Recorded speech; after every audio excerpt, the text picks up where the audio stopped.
Bonjour, aujourd'hui nous allons continuer à présenter la première étape de la démarche SCP, à savoir la segmentation.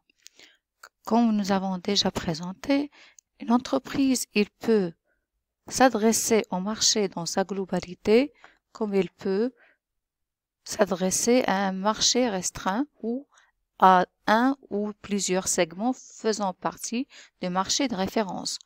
On distingue ainsi entre deux niveaux de segmentation, la macrosegmentation et la microsegmentation. Pour la macrosegmentation, on identifie des couples produits-marchés, alors que pour la microsegmentation, l'entreprise cherche à identifier des segments à l'intérieur de chaque couple produit-marché. La macrosegmentation subdivise le marché en s'appuyant sur trois critères. Tout d'abord, les solutions ou fonctions proposées. À ce niveau, l'entreprise cherche à répondre aux attentes de chaque segment de clients.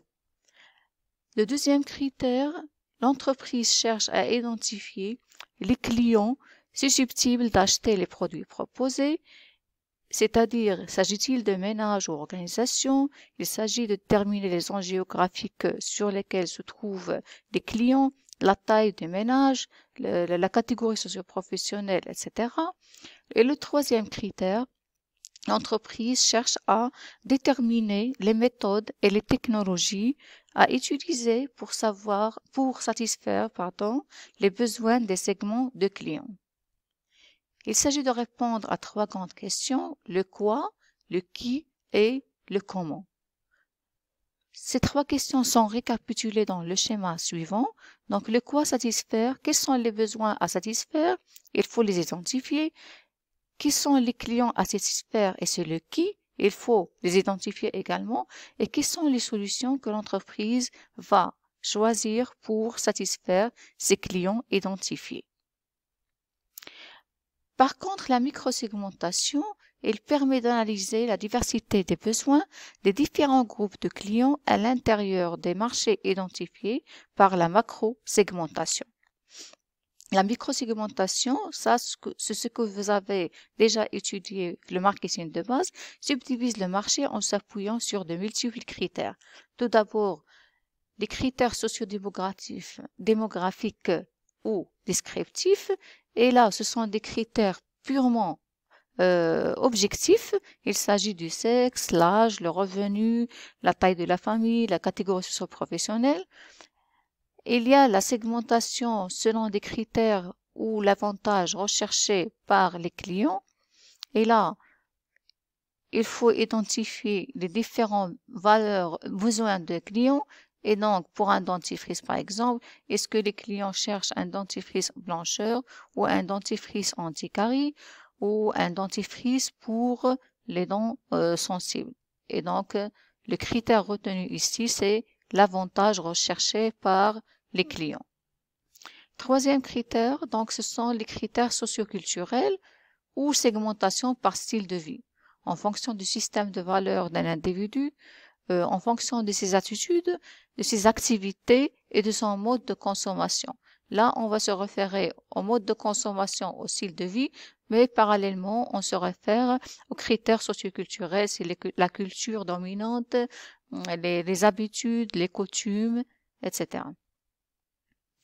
Donc, le quatrième critère, c'est la segmentation comportementale, en fonction du comportement d'achat du client.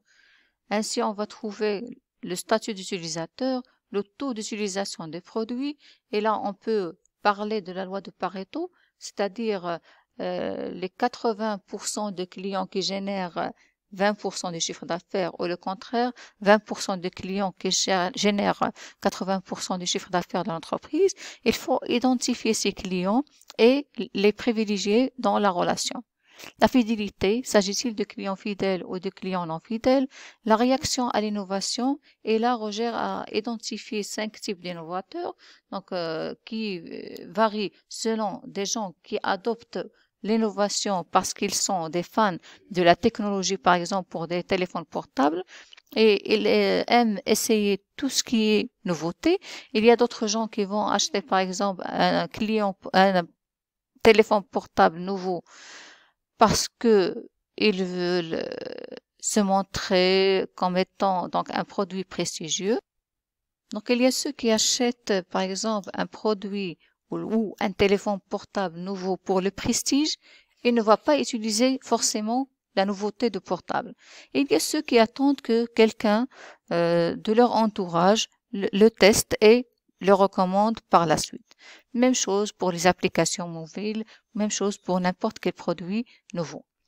Donc le cinquième type de segmentation, c'est la segmentation par occasion d'achat. Donc les critères de construction sont le moment de l'achat, le lieu de l'achat ainsi que le contexte d'achat. Donc ici par exemple, un client ou une personne achète une marque dans un mall dans la période des soldes ou il achète la même marque dans un magasin hors période des soldes. Donc il faut chercher à identifier ces clients-là.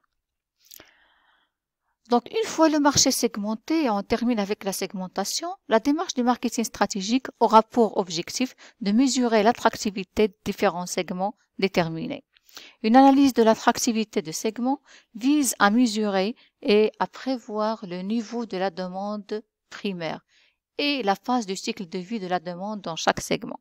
Ici, la demande primaire, c'est le volume total des ventes d'une catégorie de produits, toutes marques confondues. Il faut donc savoir donc notre situation par rapport à ce volume total des ventes. La phase de cycle de vie de la demande aussi, c'est-à-dire est-ce que la demande elle est croissante, est-ce que la demande elle est en baisse, donc comment évolue la demande. Donc on passe maintenant donc au ciblage. Donc après avoir effectué la segmentation, donc vient l'étape de ciblage. Qu'est-ce que le ciblage? Donc selon l'item EOL, donc il parle de ciblage comme étant donc ce qui permet aux responsables du marketing de choisir les segments, plus précisément les groupes de clients que l'entreprise cherche à atteindre en priorité. Donc le ciblage, il va permettre de sélectionner les segments cibles que l'entreprise veut occuper. Donc si segmenter consiste à découper le marché en segments homogènes, le ciblage consiste à choisir le ou les segments du marché à occuper. Le ciblage, il se base sur l'analyse de l'attractivité de segments. Donc, c'est le niveau de la demande et la phase de cycle de vie comme étant la base. Il se base également sur la compétitivité du segment, la situation concurrentielle, force et faiblesse des concurrents. Il se base donc également donc sur tout ce qui est attractivité de chaque segment donc déterminé. Donc, on termine toujours pour le ciblage. Donc, les entreprises utilisent le modèle de 3C. Qu'est-ce que c'est que le modèle de 3C? Donc, c'est le customer, le client, le concurrent, donc, et compagnie, c'est l'entreprise. C'est-à-dire, pour mesurer l'attractivité du segment, donc, on doit poser la première question, est-ce que le segment est suffisamment large en termes de chiffre d'affaires et de profit? Pour le deuxième C, donc les clients ont-ils des besoins encore non satisfaits? Quelle est l'intensité de la concurrence et quels sont les obstacles de la pénétration des segments? Pour les compagnies ou entreprises, les attentes de segments sont-elles dans la ligne des objectifs de la société? L'entreprise est-elle capable de les satisfaire? Donc Michael Porter, pour mesurer l'attractivité des segments à long terme, elle a parlé des 5 forces. Donc, la menace liée à l'intensité de la concurrence, la menace liée aux nouveaux concurrents, la menace liée aux produits de remplacement, le pouvoir de négociation client et le pouvoir de négociation fournisseur. 3 options stratégiques de ciblage sont possibles, soit une stratégie de ciblage indifférenciée, soit une stratégie de ciblage différenciée, soit une stratégie de ciblage concentrée. Pour la stratégie de ciblage indifférenciée, on offre les mêmes produits à tous les clients du marché.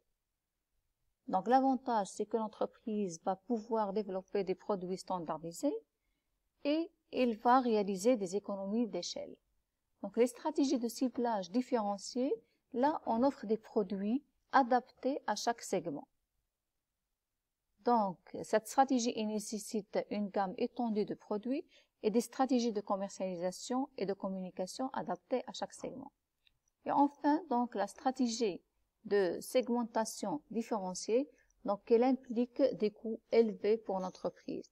Cela suppose que l'entreprise peut atteindre des parts de marché fortes, mais la condition, c'est est-ce que l'entreprise a suffisamment de compétences, de capacités pour atteindre cette part de marché forte.